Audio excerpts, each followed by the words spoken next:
Hello, welcome to this edition of our program, Timeless Conversations. Today, my guest is a broadcast producer, broadcaster. He is also a pastor now.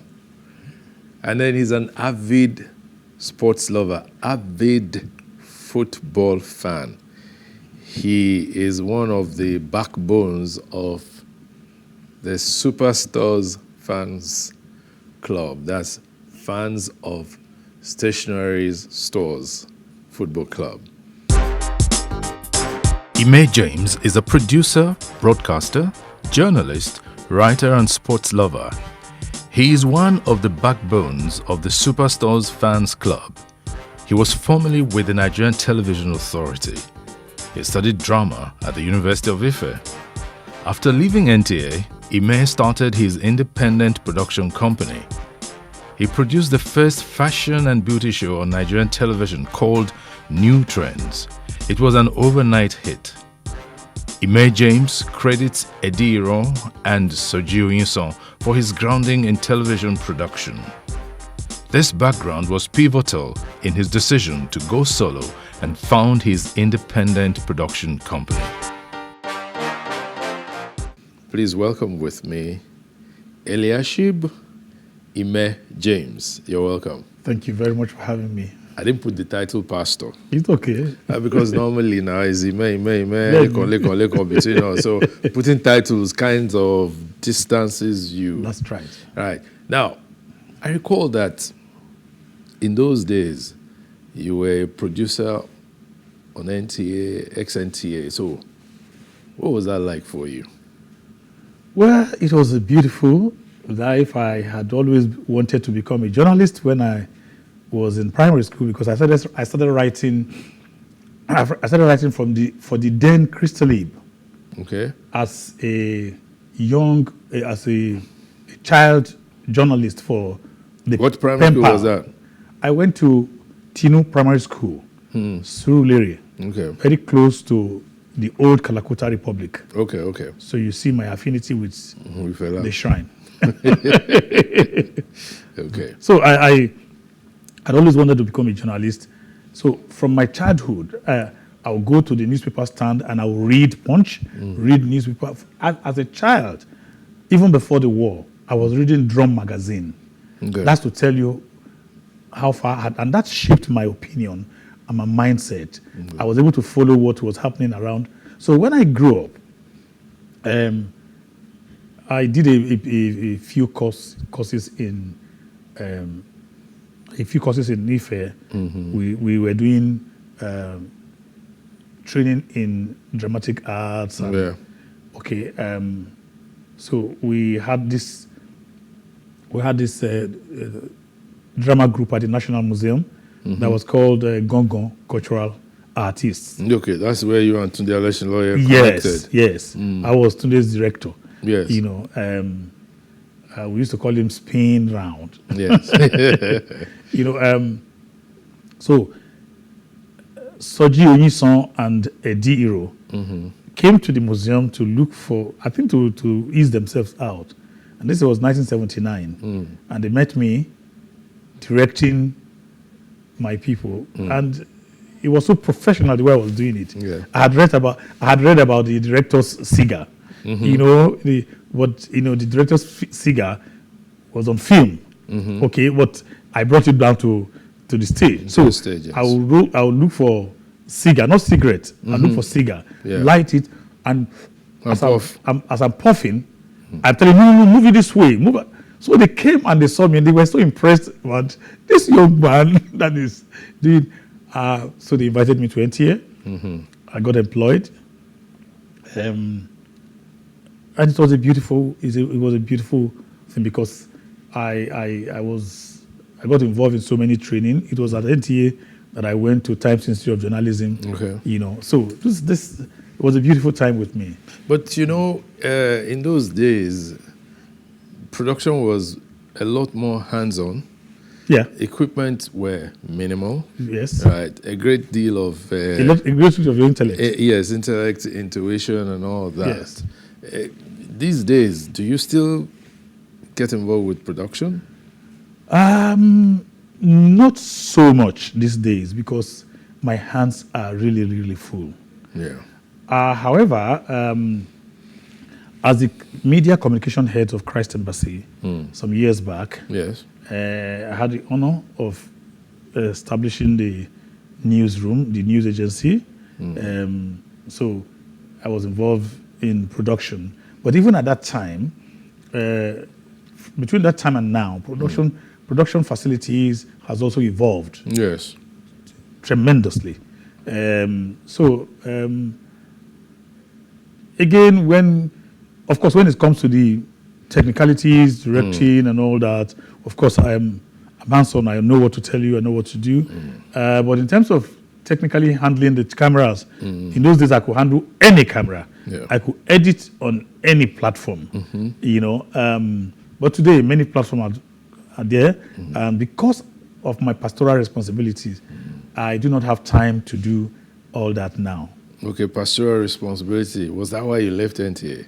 No, I was actually retrenched. Oh, you were? Yes. Okay. I was in 1985. I got caught up in the power tussle between my bosses. So when my boss went to the Guardians, he went to the Guardian to start the Guardian with them. Retrenchment came, and those who didn't like my boss, I am a loyalist. And they saw that this man has been loyal to Ediro. No. I was loyal to Ediro. I was loyal to Soji Onyison. Okay. Those are my bosses. Soji Onyison is in Canada. Yes, he's in Canada. Yes, he's in Canada. Yeah. Great man. Yes. When I was retrenched and I left NTA, it was Soji Onyison who made it possible for me to start my independent production company. Good. I used his cameras. I used his editing facilities, free of charge. Free of charge. And he nurtured me, and I will never forget. Yes. He nurtured me, and I would never. So I started my independent production. I invented the first television fashion and beauty program on television. What do you mean by invent? Well, before then, there was no program there was no program on fashion and beauty on a weekly basis. Locally produced? Yes, locally produced. Okay. Now, yes, in Nigeria. Yeah. On Nigeria television, yes. Okay. And so I had watched a few programs abroad, and I told myself, no, I can do this. So I began the program. It was called New Trends. Yeah, New and Trends. It became an overnight hit. Okay. And you know the Nigerian culture. The moment some people saw it, everybody began to do the same thing. You know? Everybody was, it's on record that I was the first to start that. Okay. And I was airing on what I call staggered network. Yes. Okay. I was showing on Destiny TV in Kano. I was showing on NTA Abuja. I was showing on Clapperboard Television. I was showing on DBN, and I was showing on NTA2. NTA2. Yes. That's quite an array. Yes. Yeah. And you were making money. Well, it's normal. No. Unfortunately, I wouldn't say that I made money. Because those who came after me made a lot of money. Now, while they were using VHS for their own production, I refused to use VHS because those who taught me production taught me U-matic. Taught me U-matic and taught me quality, taught me film production. Yeah. And so when I look at the qualities of what the film will give to you and what the U-matic will give to you, I even refused to use a low band. You know, there was low band and high band. High band, yeah, sure. I refused to use low band. And those who had high band camera were very expensive. So every money I made went into trying to make, and then I began to edit with Solar. Yeah. You know, Solar was the was the high end. Was the high end production outfit. I just wanted to be at the right place. Yes. You know, So I would say I made money. Yes, I made money. I was able to keep my family together and all that. Yeah, but that's making money. Yes. Once your family is okay, I also tried to apply for a TV license when it was deregulated, but I never got the license. Yeah, that's the story of all of us. I mean, we did this. We tried this, we tried that, but it didn't happen. Now, let's look at the production terrain, even TV broadcast generally now. Technology has really stepped up and demystified a lot of things. Yes. A lot of stress that we used to have before. These children do not have that anymore. Yeah, but you mean the younger generation? Yes. They will fight you if you call them children. But they're children now. Yeah, well, there's younger generation. They are our children, but then they are also our colleagues. You know, they are our colleagues. Yes, I agree. I agree. Yeah, so they don't have such. Again, what do you think that has done for creativity within the industry? In terms of thinking through, I watch some television programs and I'm asking, do they have somebody vetting their programs before it goes on air? I listen to a broadcaster. I mean, you were on television. You were broadcasting. Yes. Even with your diction there, some of us will still quarrel as you didn't say it. Because you before you go on air, you are trying to cross your T and dot your I's and say the right words, and the right way. Yes. I see people these days, they are not interested in that. They just say what they want to say and move on. And then hype it with all kinds of mannerisms, slangs, as we were growing up. We learned English. Yes. And pronouncement of pronunciation of words. Yes. Listening to radio and listening to them on television. Yes. I'm not sure that children learn from TV and radio these days. Because they are not. Most of them are not thinking through. But there are stations where you find a lot of people, a lot of the staff doing well, and that station where you have people who had gone through the meals. I'm constantly on your channel. Yeah. Once there's a problem, you see, I call you. Yeah, you do. I want. My wife said, "Why are you always calling?" I hope he doesn't get angry. I said, "No, he's a professional. He's not going to get angry." Sure. He knows that's like a carryover of what we grew up on. Yes. Yeah. So, but I can't say that to younger managing directors of other stations. They will get offended. They may. Yes. They may get offended. Okay. They may get offended. Yes. So, so the new technology, I would say, has made a few of them lazy. A few of them, not all of them, because there are still a lot of creative people on there. Yes. A lot of creative. So it's like technology has made it easier to produce. Yes. Technically high quality. Yes. Materials, maybe not necessarily so much depth, but there's also been a lot of depth. In our time, you do not, if you want your pictures to come out well, you work on your camera. Today, whether your camera is working very well or not, you can enhance your picture quality. Oh yes. When you are editing. Even your phones these days, your phone will shoot high def. High definition. The technology has upped the ante, and it's a good thing. My children are into production. Yeah. My daughter does a lot of production with her phone and little laptop. Yes. A lot of them. Yes. One of my daughters too. Yes. Is heavily into production. Yes. So she produced. I think about a few days ago, she had a client abroad who wanted. I said, why are they not doing that? She said, that is very expensive for her to do it there. So she's doing it with me. We do it locally. So production, the new invention in technology here has made it easy for a lot of them to work better. Now let's look at the impact of new technology on new media, social media, and all the platforms through which they gain expression. In those days, there was nothing like that. So you walk But now there's so much freedom, yes, and access. Do you think social media needs to be curtailed? Absolutely. Or regulated? Absolutely not.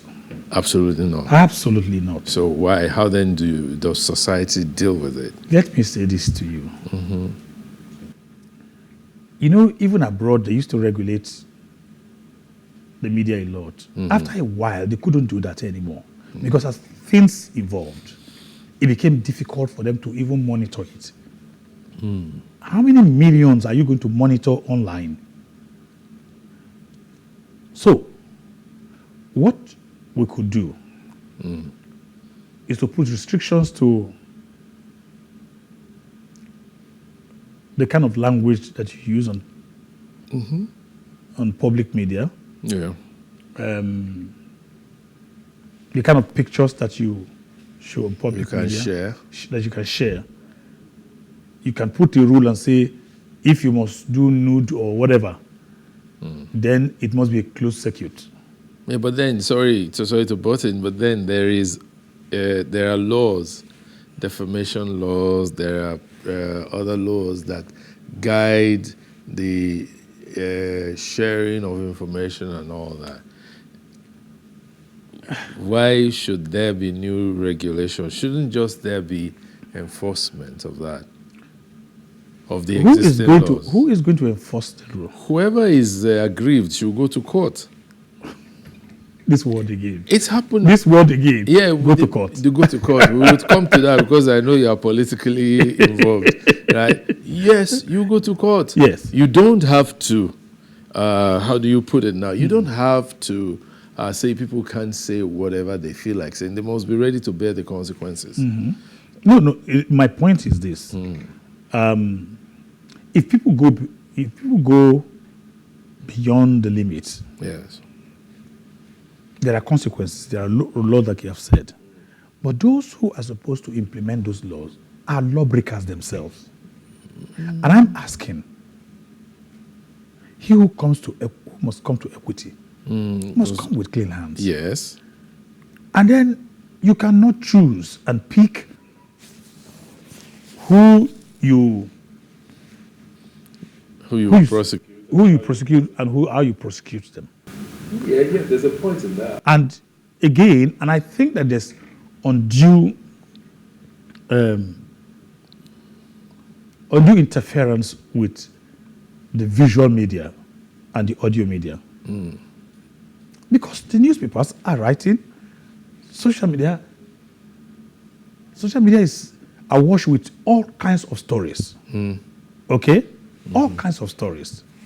And some true, some not true. And thank God that there are platforms that helps you to know which story is true or which story is not true. Because once you subject it to those platforms, it just tells you it's fake. So, but not everybody knows that now. That's it. Yes, but once government start pushing, let me tell you, one of the ways to curtail the offensive things that happen on social media especially is for government to begin to promote such platforms that helps you to know if a story is a lie or the truth. A fact-checking. A fact-checking platform. And I think I have 3 or 4 of them. Once I see a story, I just click. And I know it's a lie. Okay. So government can push that while they are also trying to prosecute those who are not, But my problem is their choosing who to do that with and when to do it. Okay, we're going to take a break now. When we're back, we'll continue with my guest, Ime James, who will share more ideas about using the media, social media, mainstream media, effectively in the course of developing the nation. Please stay tuned.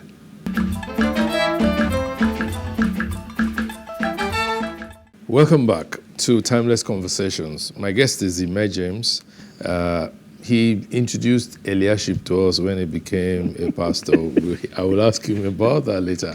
But Ime will continue with his ideas on how to use or engage social media, the media generally, in developing our nation, in managing the excesses, especially of social media. It seems mainstream media is already streamlined and controlled, but social media, everybody's everywhere. The development of citizen journalism makes it possible for Leko to be going on the road. He sees something that just quickly snaps photographs or records a video, and then he posts, right? And within hours, the same thing is repeated, saying, happening right now in Lagos. And that's like about 6 hours after. Yes. So how do you curb that? Let me start first by saying that many of the people that began to set the agenda for the regulation of television came from the traditional, not even mainstream, but traditional media, the NTA block, where you must, they didn't allow you to, It was rigid. Very rigid. I remember when LTVA started. LTVA became very creative, started doing creative things, and we would go to meetings and NTA and say, look, are you not seeing this thing? We can't be doing this. They said, no, they can't. I said, we can't be. We had to quarrel at production meeting all the time because we wanted to do something more creative, not hemmed in. And so these people from NTA now peopled the NBC. And that created a lot of problems. If you look at the NBC regulation, there's a need for regulation.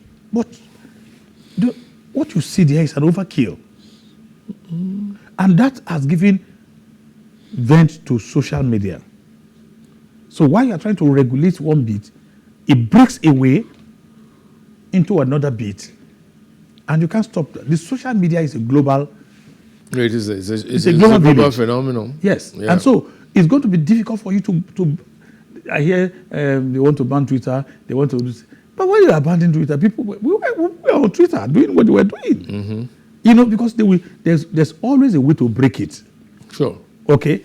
So what should we do? Let's go back to brass tacks. Say, look, allow the traditional media some more space. Okay, I'm going to talk about a station that was recently fined, and I think that was overdone. Okay, because the gentleman in question kept trying to caution the person. That was enough for you not to put that. Now, imagine that young man gets angry and his boss fires him. He goes on social media. He has a followership already. Sure. You can't stop him. You can't stop him. So what should we do? Yes. Let's be a little bit more careful in wielding the stick. Yeah. Okay?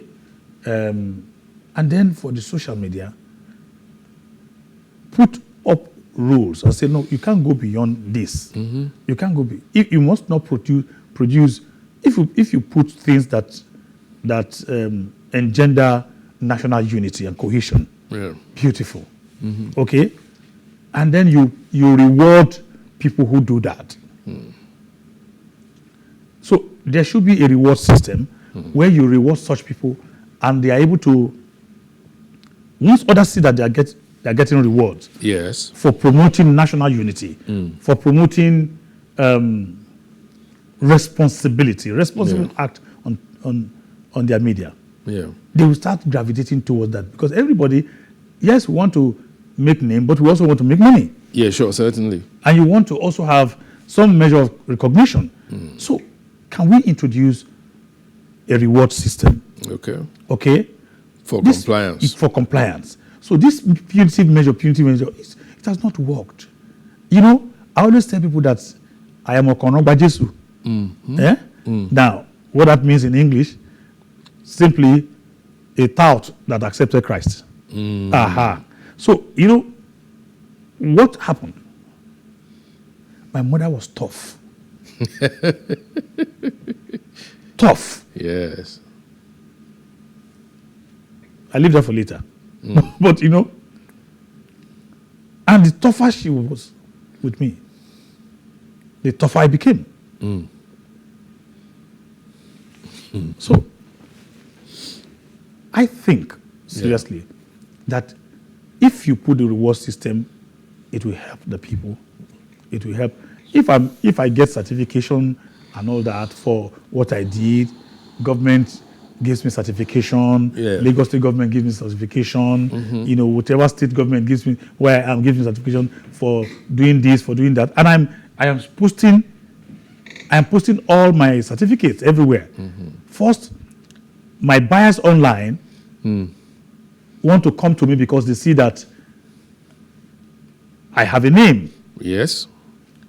Because your buyers are not buying you, they are buying your name. It's the name. They are buying your reach. Yeah. So if they are giving me certification every time, my reach will increase. Certainly. So can we try? Okay. Can we try a reward system? Okay. Rather than this punitive, you know, just slam them. Punitive. Let's also have some manner of engagement. I'm not saying throw away punitive measure because some people can go overboard sometimes. There's a need for discipline. There's a need for discipline. But then, can we play it down and play up the reward system? Okay. Fair enough. Now, when you look at the situation in the country, someone like you, I know you grew up in Lagos. Yes. I was born in Ibadan. I grew up in Mushin. Okay. I'm a guru. So you grew up, in fact, let's put it straight. You were born in Yoruba land, you grew up in Yoruba land. Yes. And part of your past activities included you running for councillorship. Yes, under the Unity Party of Nigeria. And then you were a member I formed the youth wing of the Unity Party of Nigeria in Bariga, you know, in the whole of Bariga, Shomolu area. Okay. And I didn't make myself the head. I was the founder, but I made myself secretary of the youth wing. Yes. Well, you were smart now. Yes. The secretary that controls the... And so every last Friday of the month, we went to Park Lane, Baba Awolowo's place, where he was talking to us and teaching us how Nigeria can be re-engineered. You know, every time I talk about Awolowo,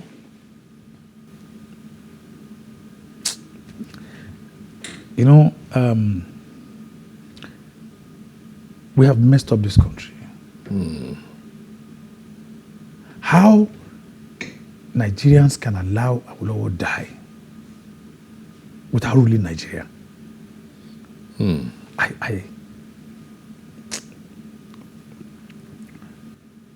It hurts so much because I know I have met him as a young man.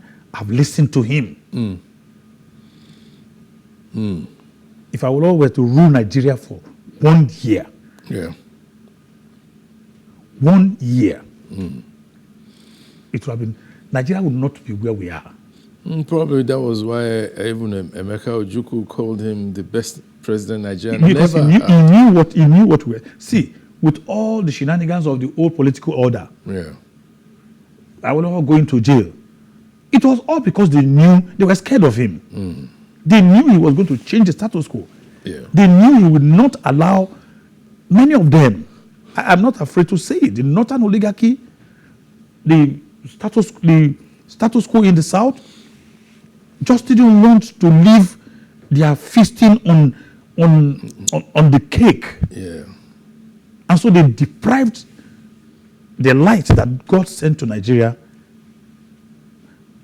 That's why I keep telling people. They say anybody who becomes government, president, is the making of God. I say, no, that's not true. That is not true. But that's a contradiction of what your faith teaches. No. The Bible says that all powers are of God. Yes, God can know about the power. Okay. But God may not approve the power. But if he doesn't approve, if he doesn't approve, where is the person in power? Listen, let me give you an example. I'd like to. Samuel was supposed to rule Israel under a theocratic government. Israel rejected him. Yeah. God said, leave him.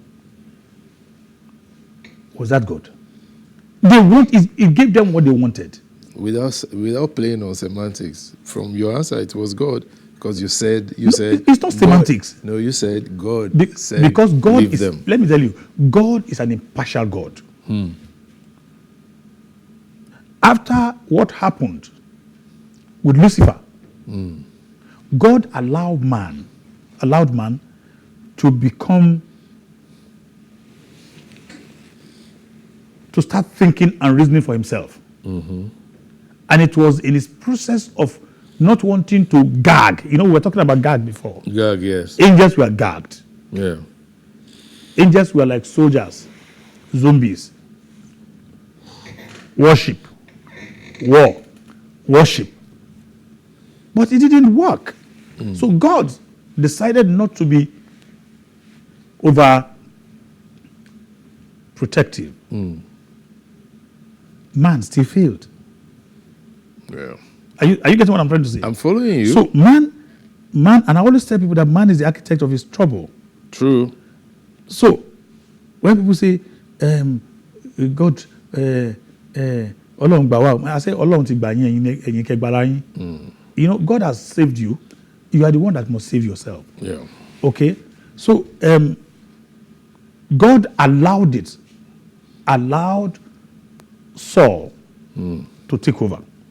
Not because that was God's desire. Yeah. Okay? So Saul was a permissible will.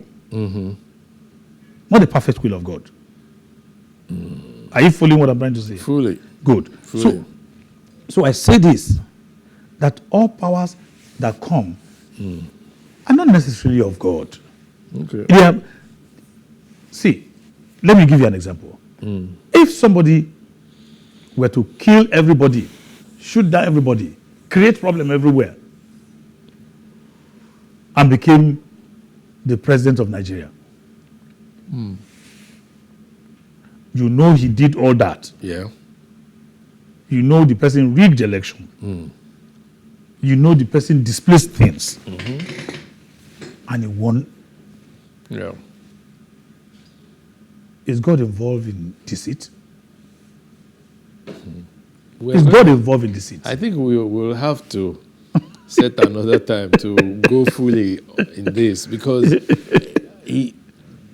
there is some level of contradiction. Would anything happen without God's knowledge? No, nothing. So how can we now say he doesn't know of it? God knows the beginning from the end, and the end from the beginning. Yes. But God has also given man the power and the authority to choose. So at what point then Deuteronomy chapter 30. Do we absolve God of that knowledge and permission? No. Adam blamed God. God decided, okay, you make what I do as I want. Listen, Adam blamed God and said, God, the wife that you gave to me. Okay? Said the woman. Yes, the woman that you gave to me, okay? Yes. All right. Now, God can be absolved from this because we wanted our own choices. And so God allowed us to have our choices. In other words, whatever choices we made, we must be ready to bear the consequences. consequences. Up to it and bear the consequences. That's right. Okay, so now, politically, aren't we bearing the consequences of our choices? For instance, you talked of the Unity Party of Nigeria. Yes. I recall that in those days, all members of the party contributed money to the running of the party. Yes. Or for the running of the party. Yes. These days, all the political parties don't have a verifiable source of funding.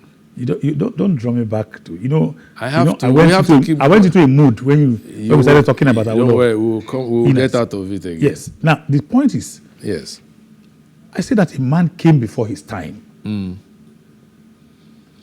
There was no party that was doing that. Even the Talakawa party led by Aminu Kano, we're not doing that. Yeah. Okay? A few people were putting money together to give to Aminu Kano to run the party. Awolowo said, you are one of the founders of this party. Okay? We were paying weekly, our ward meetings were weekly. Yes. We were paying weekly meetings. And my money. Money, yes, contributing money. I remember in those days, I had to go convert all the prostitutes in all those areas. Because I saw that policemen were always harassing them. So I told them, oh yeah, come to party, you are a member of UPN. My strategy to bring in members into the group. And they got their cards and all that. So anytime police come to harass them, to take them away, you are prostitute. I go to the federal police and say, you must release them. This is political harassment. And they released them. And because of that, those people were paying money. So the party had money to run. And during the councillorship primaries, for instance, the winner was not, I won. But the winner was not because he had money. And at the time I was talking to you, I was still in NTA. Not because I had money, but because my strategy brought in a lot of people. Okay?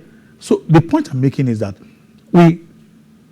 this man made it easy for us to run a political party devoid of money bags who capture the soul of the party. And decides what becomes of the party. So today, how do we apply such a strategy towards freeing the party from the overarching influence of money bags? We are almost too far gone. Does that mean we will leave it like that? No. I said we are almost. I used the word almost. Yes. We are almost too far gone.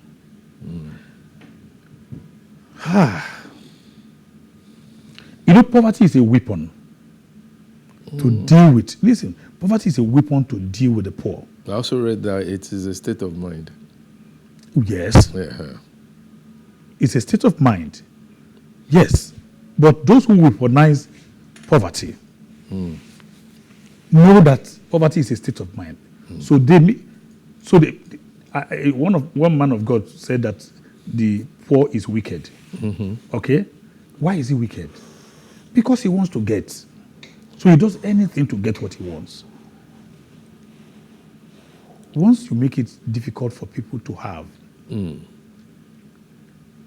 can't tell them to come contribute to party purse. Because there are people who will tell them, don't worry, I will pay for you. And we have become used to people giving us. Giving.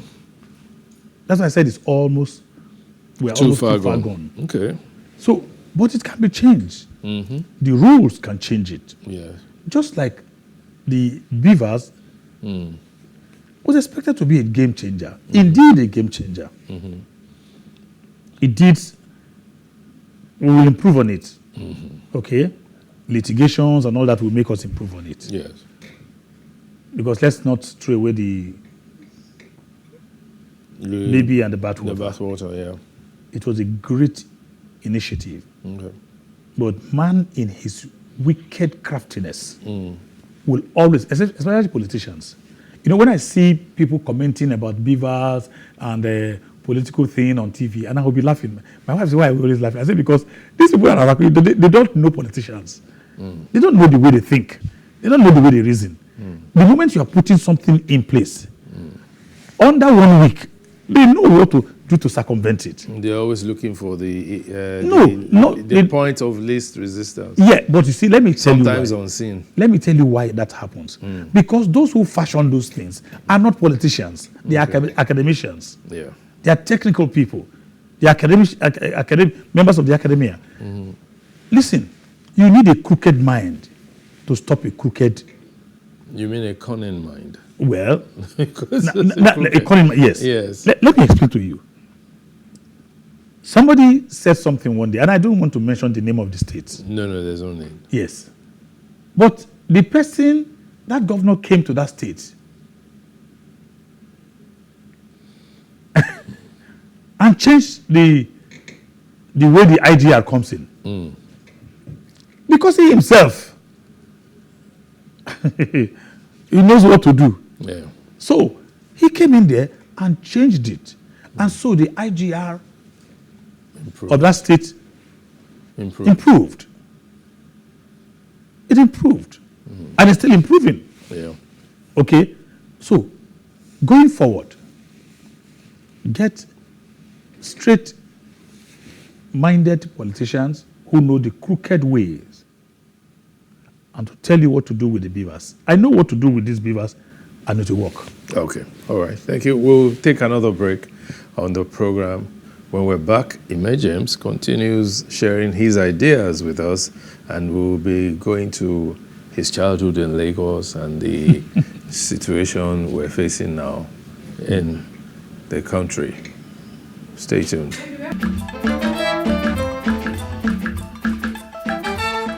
Welcome back. It's still our program, Timeless Conversations. Ime James is still my guest, and let's return to our discussion. You grew up in Lagos. You went to school, primary, secondary, and all that here in Lagos. You were born in Ibadan. What was that like? Beautiful life. Beautiful life. Awolowo had vision. And so it was easy for us to start primary school. I was not yet 6 when I started. They had taught me how to do the thing at home. To loop your head, your hand over your exactly. head. Yes. So, and you know, in those days, we went to school. In the morning, we drank cocoa, hot, steamy cocoa. And then with there was this biscuit then, not Oxford, but you just give two with butter. You know, that in Ibadan. Yeah. And then they will now, in the afternoon when we go for the main break. Midday break. Yes. We either eat asaro with those meats, 2 lumps of meat. Yes. Very well dried. Yes. And then when you eat it, it fills your mouth. Tinko. You know, every time I remember, and that was an economy that did not have oil. Yes. And this man ran the Western region better than any of the other regions. This man paid better salary than even the federal government. Yeah. This man gave us free education, free books for those in primary school. In some school, free uniform. Yeah. Then the war happened. Yeah. And we went home. Home being where? We went for Akwa Ibom, my state. That was the old East Central state. No. Yes. East Central. No, it wasn't state then. No, it was not state. It was not state. It was not state. You know, it was part of the Eastern region. It was part of the Eastern region. Yes. But we came back in 1970 to Lagos. And before the war, we had relocated to Lagos. Okay, because my stepfather was the provost marshal of the Federation. Okay. And who was the one trying the coup plotters. He was the one trying the coup plotters and Zogo and all that. Major Ibangai Kanem. Okay. And he was going to give the report to Gowon at the Dome Barrack, and he was shot at the old Kata Bridge. Okay, that was why we had to go home. Okay. Not because of the war. Yeah. We had to take him home for burial. For burial. And then the war cut us off. But before then, I started sneaking away to Jabako Cinema. Welcome home. Rainbow. Rainbow Cinema. Idera. Yes. You know. And I started getting involved in all kinds of funny lifestyle. And my mom was tough. The tougher she was, the harder you became. the harder I became. So I knew all the things, played all the things. The war hardened us also. And then by the time we came back to Lagos, I went back. Because before the war, I had gotten to primary. I was going to go to primary 5. But after the war, I came back to primary 3. Okay. And I went to Tinu Primary School. That was close to Fela's house at Moshalashi. Yeah, Moshalashi, yes. Okay. And it was a beautiful thing. I would go to those days, I will go sell bread to people at Domalong and close to Fela's place. You sold bread too? Oh, yeah, I sold bread. I did too. Okay. I sold old newspapers as well. Okay. I will finish that because I used to leave home at about 5. Before you know what's happening, I'm through at Domalong. My bread is finished.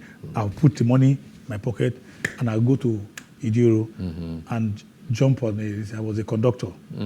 And then I'll be... Oh, you did that too? Oh, yes. I did as well. Okay, wonderful.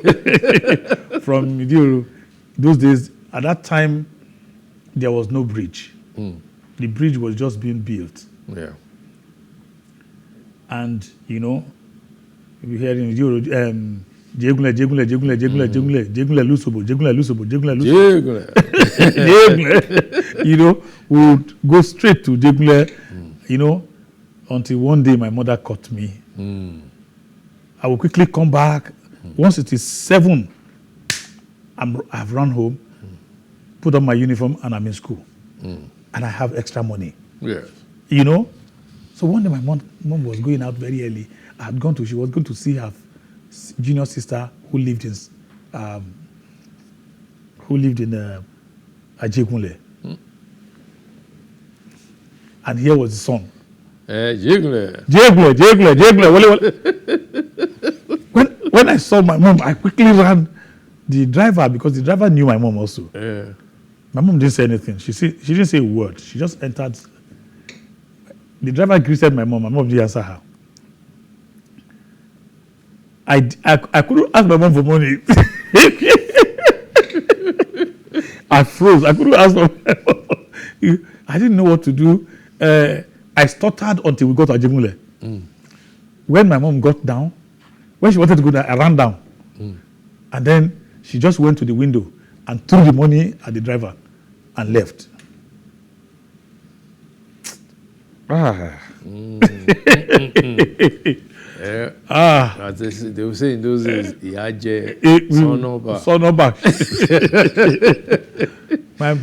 My mom waited for me. I went to school. She first dealt with me at home when I came back from school. But she now went to primary school. There was one teacher we used to call S.O. Ojo. Hey, Ojoso. Hey. The man flogs like this. They dealt with me. Did he stop me? He didn't. So what changed you? Life. I became very toughened. But at a point, I just told myself, I didn't like the life of police pursuing you up and down. Anyway, things I did that I can't say, I can't talk about on phone. I didn't like the life of police pushing me. So my mom took me to the old Bende State. Instead of me going for secondary school here. My mom took me to Bende State, and I got there. I had been a boxer here in Lagos. Okay. At Idioro. There was one guy who, I don't want to mention it. Okay, he was called Mighty Joe. I know Mighty Joe now. Yeah. I lived in Washington. Yeah. So we started boxing. We started boxing there. You know. How much Jagba? You know. Yeah, we know them. You know, when we take it, you run. Yes. So when I got to secondary school, I continued, and that's how I became a boxer. I started boxing seriously until my mom saw me again. You know, we used to have the Ghana-Nigerian friendly at Roe Park. Yes. My mom came to Roe Park to watch me, saw me beat up the man's blue-black. Said, hey, when you get old, that's the way they will start beating you.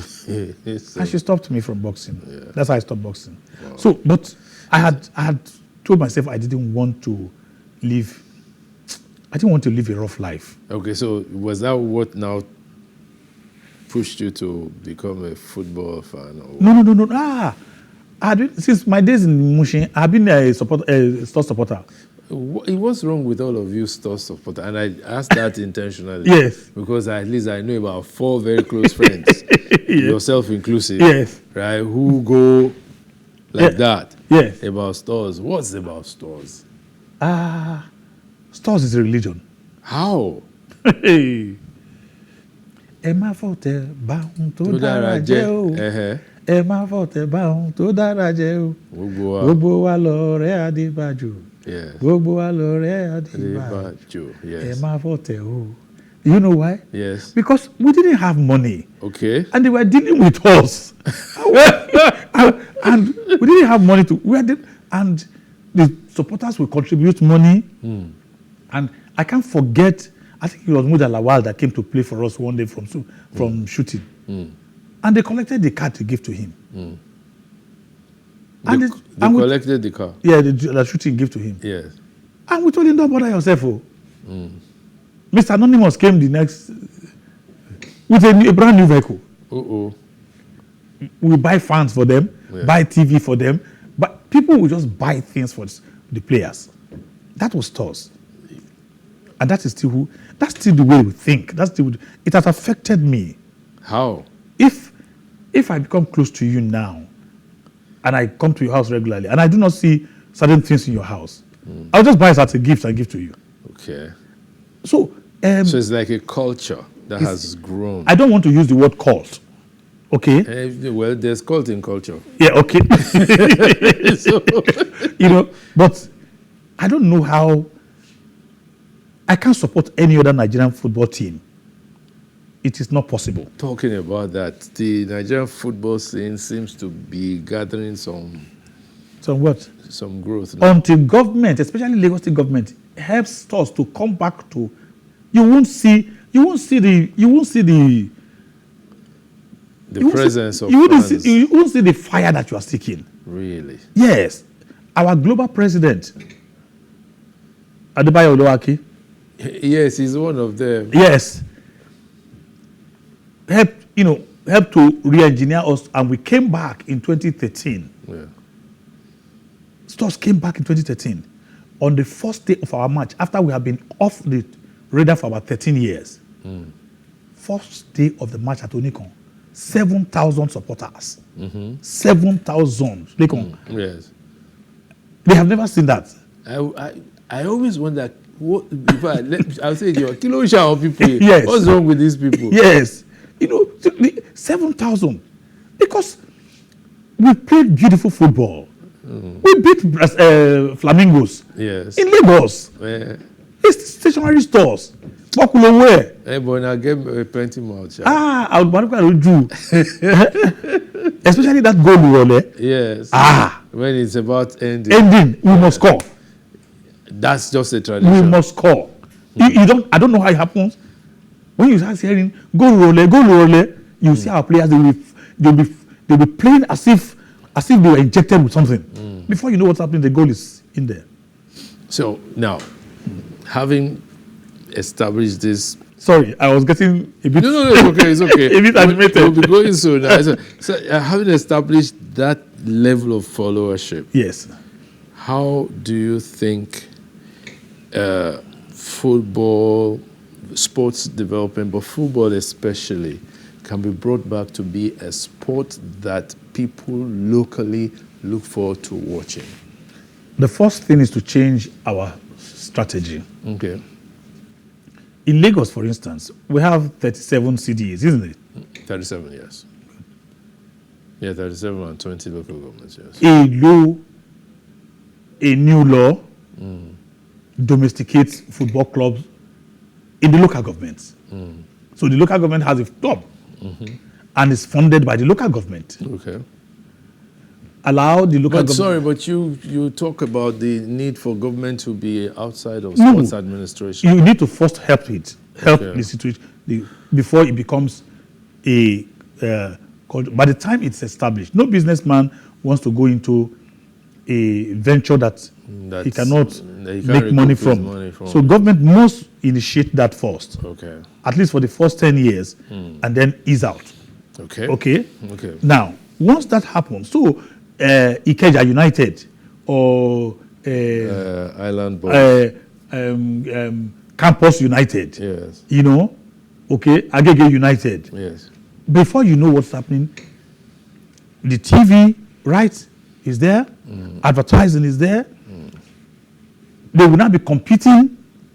People will not be competing. That does not say that people in Agege may not support somebody, a club in Lagos Island. Across the local government. Well, but if that happens, there are also going to be other clubs who are not local government based, like stationery stores. Let me tell you, if I have ₦1 billion, I will sink 500 million naira in stores.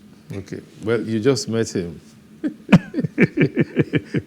Eliashib Ime James, die-hard stores supporter. I think we'll need to set up another recording for us to explore the possibilities of footballing, following, of being a fan, and then talk about other areas. It's been nice having you on this program. Thank you so very much. Yes, it's really been nice. Sorry, I became a bit animated when we were talking about stores. No, that was why I kept it towards the end, because I knew you'd be too animated. Thank you. Well, it's been Ime James as our guest today on Timeless Conversation. Very soon we'll bring you yet another guest. Thanks for watching. I'm Likon Ogunbanwo. Take care.